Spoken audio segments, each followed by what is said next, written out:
Das matas aos manguezais, passando agora pelos prédios abandonados do litoral capixaba, Rodrigo Aragão fez seu nome no terror com filmes cheios de personalidade e o toque artesanal mágico de seus efeitos especiais. Diretor de Mangue Negro e de Prédio Vazio, seu mais recente filme, ele é considerado um dos continuadores do trabalho de Mojica e um dos nomes mais importantes do cinema brasileiro de terror atualmente. Essa é mais uma entrevista do Película em Cena, o quadro de entrevistas da revista Película.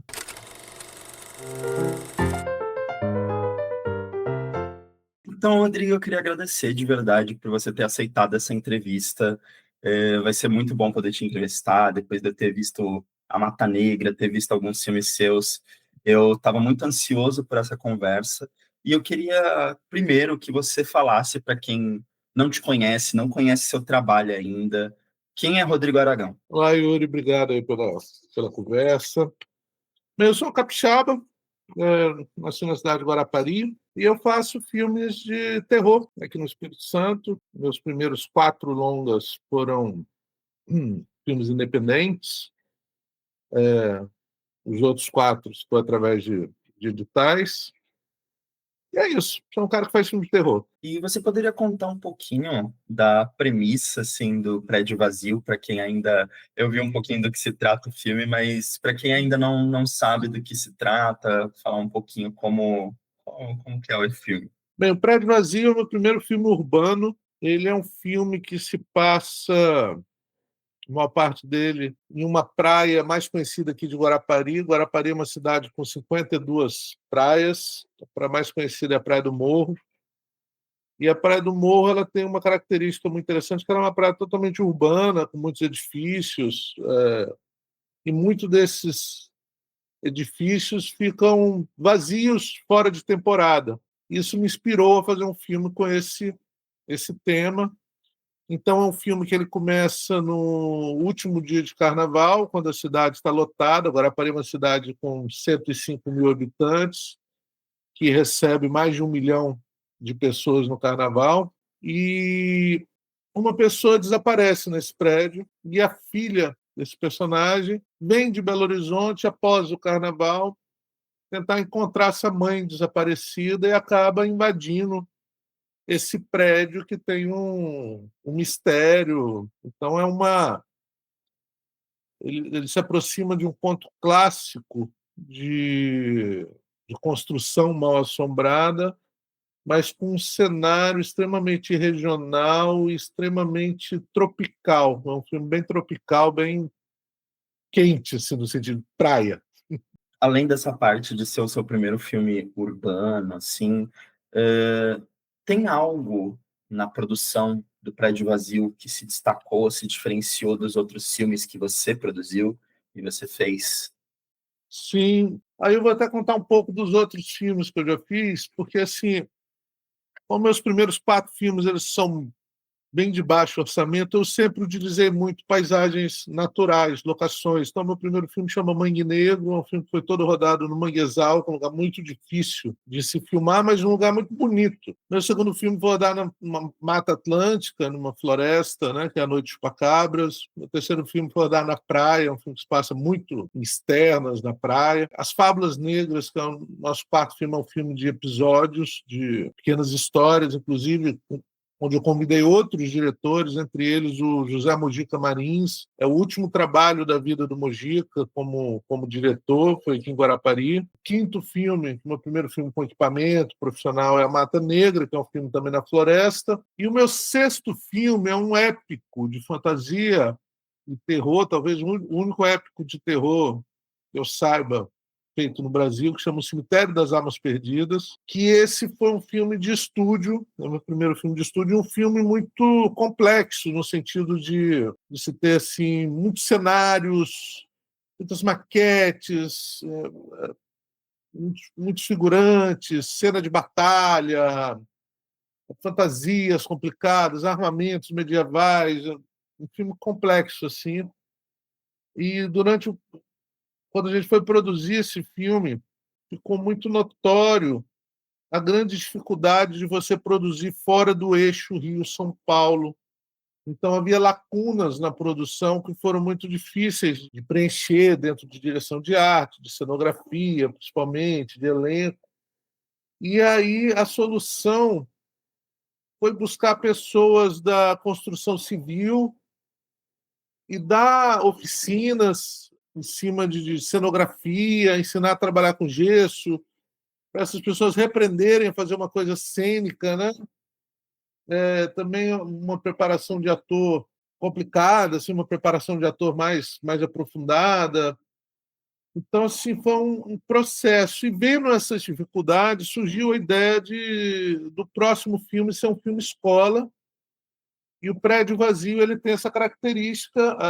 A gente deu aqui 8 oficinas de graça aqui na capital do Espírito Santo, Vitória, de todas as partes técnicas, todos os departamentos técnicos. Então, a gente teve oficinas de efeito especial, maquiagem, de atuação, de fotografia, de captação de som, de figurino, de produção, de direção.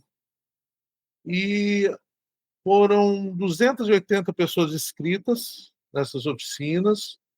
E as pessoas que se destacaram nessas oficinas, elas foram convidadas para trabalhar no filme. Então, um filme que basicamente 50% da equipe veio de oficinas, onde houve esse intercâmbio também de ter profissionais, chefes de departamentos com experiência, com pessoas que estavam no set pela primeira vez. Isso foi uma maneira muito interessante de se produzir. Eu acho que foi uma coisa bonita também de poder colocar essas pessoas em um set profissional para elas sentirem o que é e saber se é esse que é o sonho da vida delas mesmo. Com isso, eu consegui fazer uma equipe praticamente toda capixaba. No elenco, a protagonista, que é, por exemplo, a Lorena Correia, que é uma jovem, que é a protagonista do filme, ela veio dessas oficinas, ela conseguiu o papel, né, lutando ali no meio da oficina, e pôde trabalhar com pessoas muito experientes, como a Gilda Nomas, que é uma pessoa, um monstro sagrado assim, do cinema terror brasileiro. Tal. E esse foi um processo que veio desse filme uma coisa única. Assim. E outra coisa interessante também é a questão tecnológica, que esse filme a gente optou por não usar computação gráfica, por trabalhar com efeitos antigos. Então é um filme que ele tem uso de miniatura, ele tem assim às vezes céu feito de algodão, tem mar feito de plástico. A gente usou truques que são truques lá do cinema mudo também, o que deu uma característica diferente ao filme. Rodrigo, tu falou sobre a Gilda Nomas. Eu queria saber muito como que foi trabalhar com ela, que é um grande nome do terror atualmente, assim. Eu já trabalhei com muitas pessoas incríveis assim, mas eu acho que duas pessoas especiais na minha vida foi a Gilda e o Jackson Antunes. São duas pessoas especiais. A Gilda, ela foi muito interessante porque eu fui convidado para dirigir um episódio de uma série em São Paulo e foi um set muito, não foi um set muito bom, foi um set difícil assim, o cronograma era muito apertado e aí eu acho que o meu jeito de dirigir não bate muito com o mercado paulista assim, então foi um set áspero.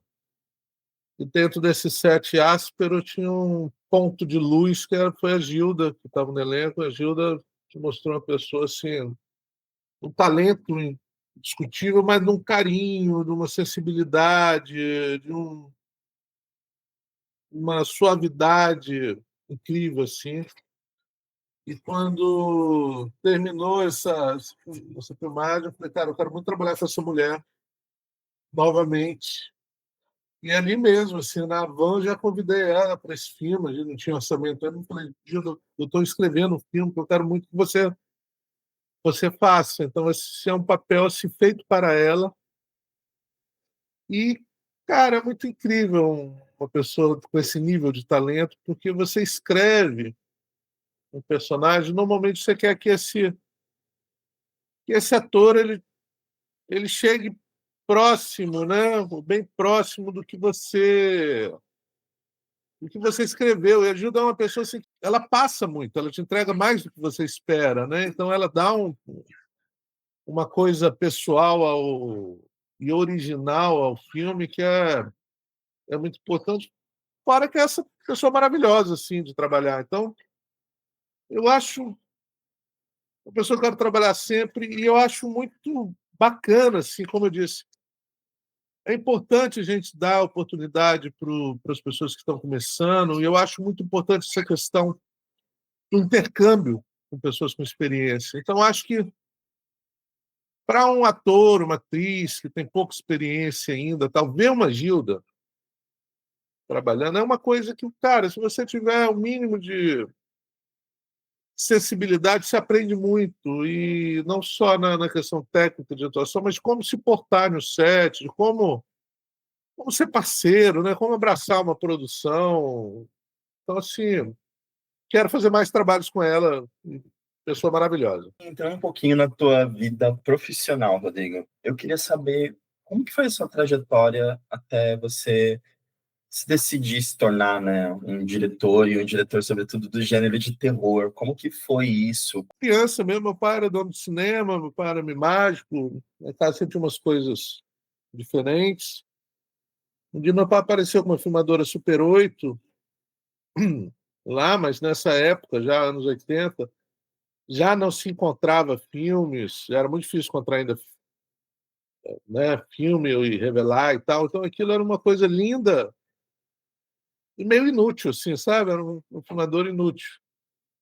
E às vezes eu pegava escondido para brincar com os amigos, de fazer filme e tal. E diante de você ter uma filmadora que não filma, você ter, diante da grande impossibilidade e da coisa improvável que era conseguir fazer cinema, a maquiagem foi o que se tornou possível. Porque maquiagem eu fazia com tinta guache, com guardanapo, cola branca. Então, eu, para fazer esses filmes imaginários, eu conseguia fazer uma maquiagem e, através da minha infância, adolescência, pesquisando, fazendo escultura, fazendo máscara, fazendo bonecos, surgiu essa profissão dos efeitos especiais, uma coisa que na década de 90 já não havia cursos de cinema aqui no Espírito Santo, nem nada do tipo, mas havia uma coisa muito interessante que era oficinas de arte aqui na minha cidade. É por isso que eu gosto de dar oficinas, é uma maneira de devolver ao universo essa coisa boa que eu recebi. E aí eu fiz oficinas de desenho, de escultura em madeira, de teatro de bonecos, de teatro, do que surgia eu fazia, assim. E numa dessas oficinas alguém viu meu trabalho e falou, olha, tem um pessoal fazendo um filme lá em Vitória, isso em 94. E aí eu entrei pela primeira vez no set, década de 90, onde se produziu pouquíssima coisa no Brasil, imagina aqui no Espírito Santo, já fazendo efeitos especiais, e eu passei toda a segunda metade da década de 90 até 2005, buscando uma maneira de filmar, sem conseguir filmar, uma época difícil assim. Fiz teatro de terror de 99 até 2004, tal, várias show heavy metal, tentando levantar dinheiro para fazer filme, várias coisas. Em 2000 no final de 2004, nosso grupo de teatro se desfez. Eu voltei, eu estava morando em Salvador, a gente estava apresentando lá em Salvador, voltei para o Espírito Santo meio falido, assim, sem namorada, sem dinheiro, sem emprego, sem nada. E como eu tinha perdido tudo, eu falei, vou realizar meu sonho, que é fazer um filme mesmo sem ter como. Então, assim, eu passei, o meu primeiro filme foi um ato de fé que eu já tive na minha vida. E eu passei 7 meses construindo um barraco, sem ter madeira, juntando madeira velha, pegando, sabe, terreno baldio, procurando madeira em terreno baldio para construir um barraco. Não tinha câmera também, descobri uma associação aqui que tinha uma câmera que eles emprestavam, tal, e assim eu comecei a rodar o Mangue Negro com os amigos, final de semana, e consegui produzir 20 minutos de filme. Aí, com esses 20 minutos de filme, eu mostrei para o meu ex-sócio, que voltou a ser meu sócio, e a gente conseguiu um financiamento aí de R$ 50 mil Na época, passamos 3 anos fazendo Mangue Negro. Então foi isso. Na verdade, sempre foi meu sonho, foi fazer filmes. Eu acho que hoje em dia está muito mais fácil para os jovens hoje. Tem celulares aí que filmam muito bem e tal, mas foi esse um caminho diferente, eu acho. Pô, muito legal, Rodrigo, isso que você falou, até porque eu conversei com alguns pesquisadores sobre o gênero do terror no Brasil essas semanas aí, enquanto eu estava fazendo a apuração dessas reportagens, e muitos apontaram você como alguém que faz um cinema até muito artesanal, assim, nesse sentido, e você fala dessa tua vivência com efeitos especiais, com as artes, acho muito legal isso. E também muitos apontaram você, desses pesquisadores, como um certo continuador do Mojica. E aí eu queria saber se você considera, né, um continuador do legado do Mojica, como que você vê isso? Se já te falaram isso também? Essa pergunta eu acho difícil de responder, porque é o seguinte: o Mojica é uma figura única na história da humanidade. Nunca haverá outro Mojica, né? Ele foi o único mesmo. Então, assim, eu sempre falava, não tem como, mas ao mesmo tempo eu vejo que a gente tem muitas coisas em comum. Também dentro das nossas diferenças tem muita coisa em comum. Nossos pais foram donos de cinema, né? Então nossa escola foi a mesma, foi assistir filmes, né? Ele também não foi um cara que estudou muito teoria, foi sempre para a prática, né? Eu acho que a gente tem uma paixão muito em comum, né? Esse grande prazer que é fazer, né? Pude vê-lo dirigir, realmente a gente dirige de uma maneira parecida. Então, acho que dentro das diferenças, Mojica é uma fonte de inspiração. E eu diria até que qualquer um que faça cinema no Brasil deve um pouco e tem um pouco de Mojica, né? Eu acho que isso é um. Qualquer cineasta hoje que faça terror, você pode admitir isso ou não, mas todo mundo deve alguma coisa ao mestre Mojica. E quando alguém fala assim que, de alguma forma, eu estou continuando, é de muito orgulho para mim, de muito respeito. Enfim, eu sei que é uma missão impossível, mas eu tenho muito orgulho dessa, quando as pessoas falam isso. Eu vi uma entrevista sua na Carta Capital, acho que foi na própria Mostra Tiradentes, em que você disse que muitos brasileiros não sabem que existe um cinema de horror aqui mesmo, né? E eu queria perguntar o que você deve isso aos brasileiros não conhecerem seu cinema de horror. Quando eu lancei meu primeiro filme, na minha vida inteira, na verdade, até 2008, quando eu lancei o primeiro, havia uma conversa, sempre que alguém me apresentava ou me conhecia, eu falava assim, não, estou fazendo filme de terror. Sempre se ouvia a mesma história, cara. Não, terror não se faz isso no Brasil, não, cara. Tem um Mojica lá, mas tem muitos anos que ele não faz nada. Então isso era uma coisa muito comum.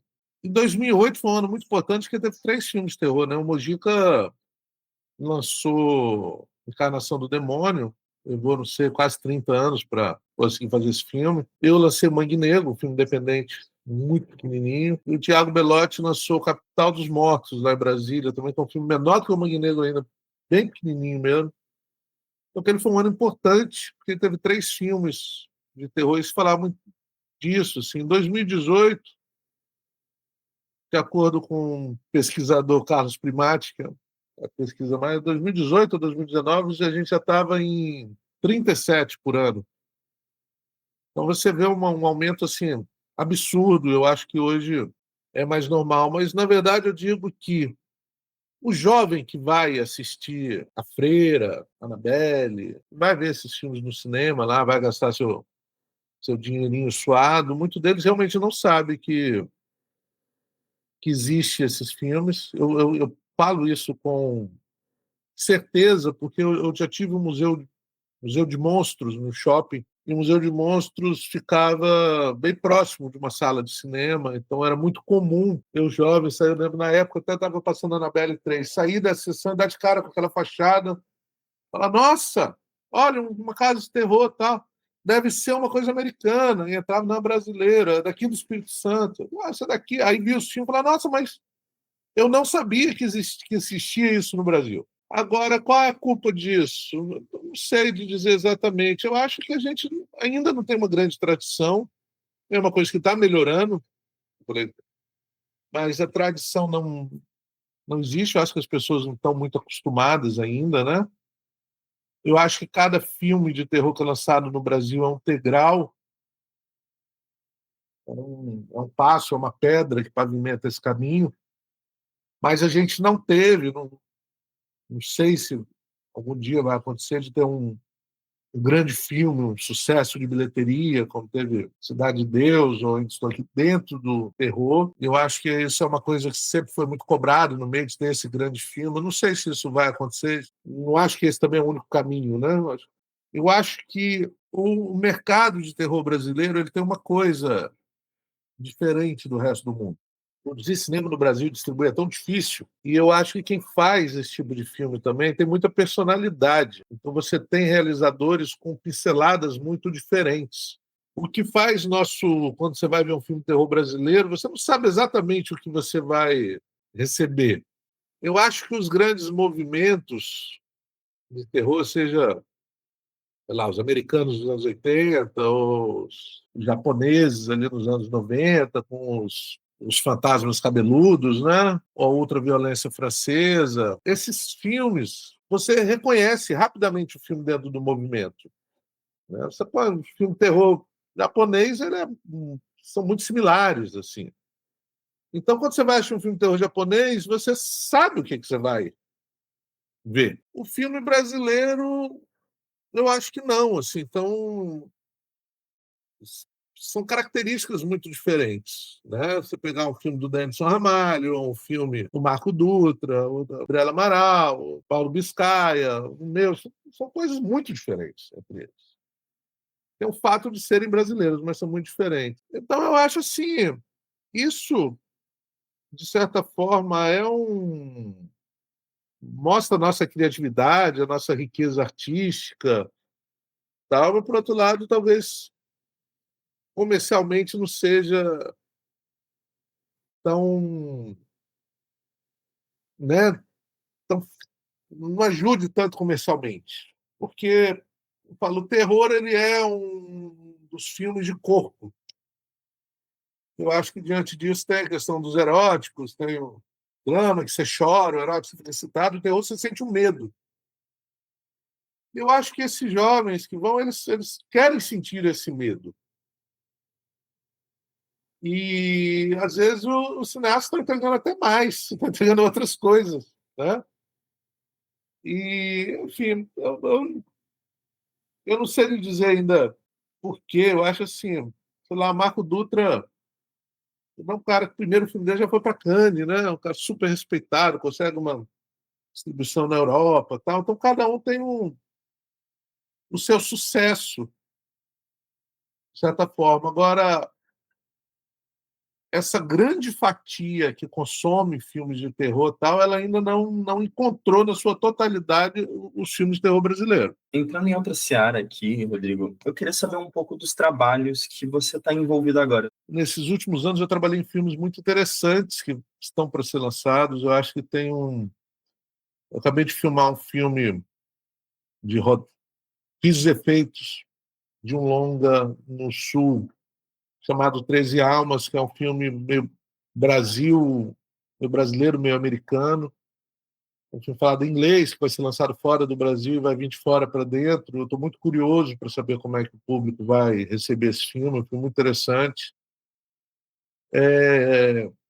Eu também fiz a coisa mais complexa que eu já fiz na vida, um filme imenso chamado Pântano do Morto, do Claudio Lovitch, que é um filme que ele está trabalhando há muitos anos com esse filme. É um filme muito original, muito caro, uma coprodução Brasil-China. Esse filme, estou muito curioso para saber como é que ele vai ser recebido, assim. Está numa pós muito demorada, porque tem muitos efeitos, mas um filme muito diferente, muito original, né? Eu trabalhei também num filme do Marco Dutra, do Enterre Seus Mortos, que é um filme grande também. Então, assim, alguns filmes de terror muito grandes Eu acho isso muito interessante no nosso país, que o terror não esteja só no baixo orçamento, tal, ver filmes maiores acontecendo, eu acho muito interessante. Meus próximos trabalhos, eu estou numa produção, por que pareça, de um filme infantil. Estou fazendo meu primeiro infantil, que é um filme todo de boneco, meio na linha do Cristal Encantado, assim, eu estou me divertindo muito fazendo esse filme, mas óbvio que eu não vou abandonar o terror. E eu estou reescrevendo um projeto que o Mojica batalhou 11 anos da vida dele para fazer e não conseguiu, e eu já estou batalhando há uns 6 anos. Eu não consigo também, é um filme difícil, e estão fazendo, que é o Corpo Seco, que é um personagem do folclore brasileiro muito interessante, que eu acho que tem um grande potencial de se tornar um personagem icônico, assim. É um projeto que eu estou animado para fazer, eu acho que vai ser o meu próximo filme de terror. Será esse, mas eu ainda estou no processo de reescrita dele, né? Fazer um roteiro é processo de reescrever. E vamos ver. Meu coração está indo para esses dois projetos. E agora, Rodrigo, eu iria perguntar para você algumas das suas inspirações e eu queria saber que obras, além do cinema, né, tipo quadrinhos, livros, música, séries, até videogame, te inspiram criativamente. O que que você gosta fora do cinema e te inspira? Ah, tipo assim, pessoas foram muito importantes da minha vida.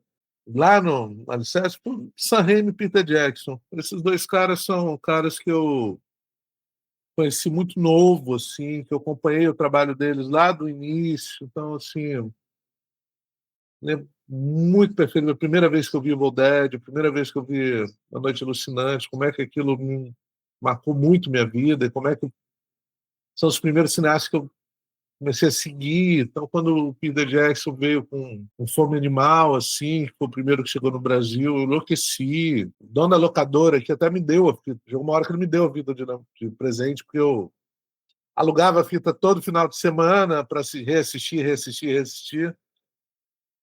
E o Peter Jackson, quando ele veio com Almas Gêmeas, né, achei um dos melhores filmes que eu já vi na vida. Então, é um cara que eu fui acompanhando, assim, o processo, até chegar no Senhor dos Anéis. Então, quando eu soube que o meu diretor preferido ia fazer o Senhor dos Anéis, foi uma coisa muito emocionante, assim, para mim. E até a maneira que ele começou a ter um bad taste, né? O Náusea Total, que é um filme feito no quintal da casa dele também, com os amigos, durante anos também. Então, esse norte foi muito importante para mim, né? Eu acho que o Sam Raimi e o Peter Jackson, eles tiveram esses primeiros filmes assim com os amigos, e isso era muito, porra, se esses caras conseguiram, é possível, dá para fazer. Então eles são cineastas muito muito importantes na minha vida. É claro que Spielberg, Guilherme Del Toro, são caras que eu admiro assim, mas para mim é o começo desses dois muito interessante. O Mojica é uma coisa interessante porque eu, na minha idade, ali nos anos 90, tal, você sabia quem era o Mojica, você via muita figura, mas você não tinha acesso aos filmes dele. Então eu só pude ter acesso aos filmes do Mojica um pouco mais no final dos anos 90. Então eu já era mais adulto, né? E era muito melhor do que eu esperava. Foi um choque quando eu vi, porque eu já conheci o Mojica, que foi um cara que teve que, para sobreviver, ele teve que passar por todas as humilhações ele possíveis, participar de todas as coisas. Então virou uma caricatura do personagem dele, virou uma caricatura dele mesmo, para ganhar o pão nosso de cada dia. E quando você vê como o trabalho dele era bom, né? A gente sempre passou as coisas, eu sempre vi ele com uma admiração, uma certa tristeza, assim, de ser um cara que eu acho que merecia muito mais, né?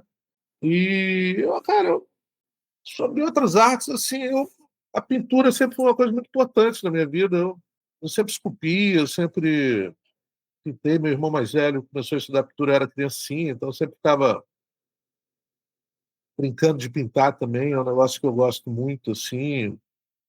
Eu sempre imagino um posicionamento de uma câmera, eu sempre imagino um quadro, né? Sempre tem um quadro na minha cabeça, uma composição de pintura. Diante disso, o quadrinho também. Acho que faz, então, É uma arte que eu tô meio. Faz tempo que eu não me envolvo tanto, mas o Padrinho foi muito importante lá na minha juventude, assim, Constantine, né? Essas coisas eu gostava muito, assim, acompanhava muito minisséries de Padrinho e tal, né, que normalmente eram coisas mais originais, com traço diferente, assim. Seus 3 filmes favoritos e por quê? Eu diria que o Drácula do Bram Stoker, eu adoro aquele filme, Coppola, né? Eu acho um filme único.